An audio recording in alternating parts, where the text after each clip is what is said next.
Senator Feinstein wanted a report so scathing that it would ensure that an un-American, brutal program of detention and interrogation would never again be considered or permitted.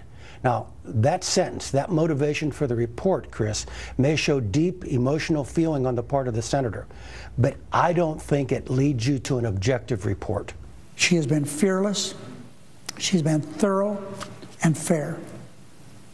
And for this man to say that because she criticizes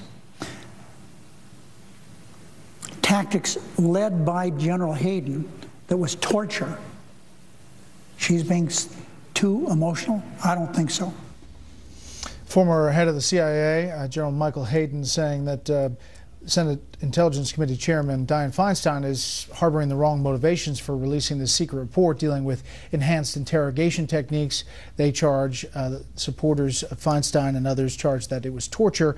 Dianne Feinstein had said this: "I said on March 11th that the act of declassifying this report would ensure nothing like it happens again. To suggest that was the original motivation for the study is nonsense. The report itself is objective, based on fact, thoroughly footnoted, and I am certain it will stand on its own merits." The vote has happened to declassify this report. We're back with the panel. Chuck, thoughts?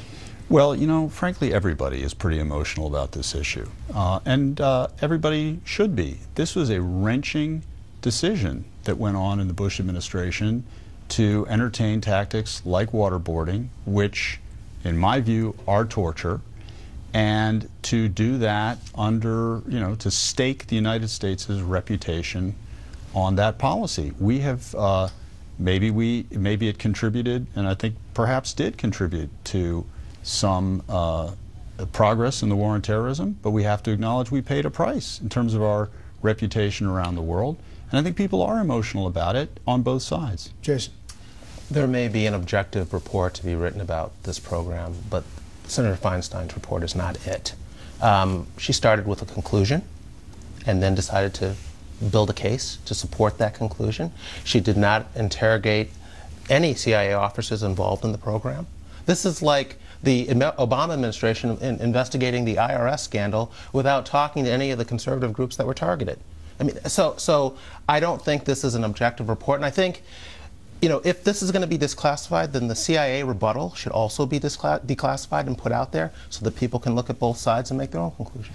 The head of the program under President George W. Bush at the CIA, Jose Rodriguez, he was in charge of operations, spoke out about this after the House Minority Leader had something to say about it as well. Many people in the CIA are so patriotic. They protect our country in a way to avoid conflict and violence, etc.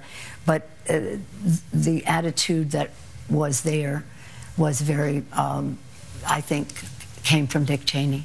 I think that Dick Cheney is proud of it, but I mean, no disrespect, but Nancy Pelosi is not even telling the truth about being briefed on the enhanced interrogation program and on its use on Abu Zubaydah, and I know firsthand because I was the person briefing her.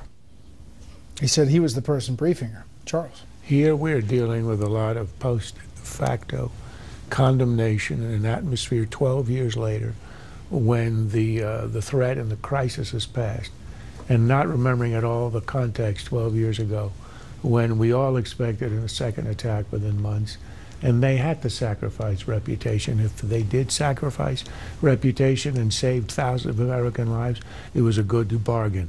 But the hypocrisy here on the part of the Democrats, who are the author of this report, is astonishing. Porter Goss was the head of the House Intelligence Committee, and the ranking member was Nancy Pelosi. And here's what he wrote in the Washington Post. I think we have this. And he says that the chairs and the rank and minority members of the House and Senate Intelligence Committees, known as the Gang of Four, were briefed that the CIA was holding and interrogating high-value terrorists. We understood what the CIA was doing. We gave the CIA bipartisan support. I do not recall a single objection from my colleagues. Now, all of a sudden, 10 years later, everybody is aghast. This is Cheneyism. It is not. This was an appropriate response of a country that was attacked out of the blue, had no idea what to do, and had to immediately respond. And even if it didn't contribute to the war on terror, which I'm sure it did. But even if you concede that somehow in the end it didn't, there was no way to know at the time.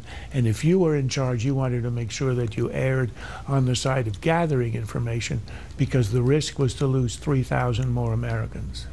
Well, I think you got to remember, Charles, part of what is supposed to be in this report are instances where they went beyond even what they were authorized to do, and I think we need to know about that.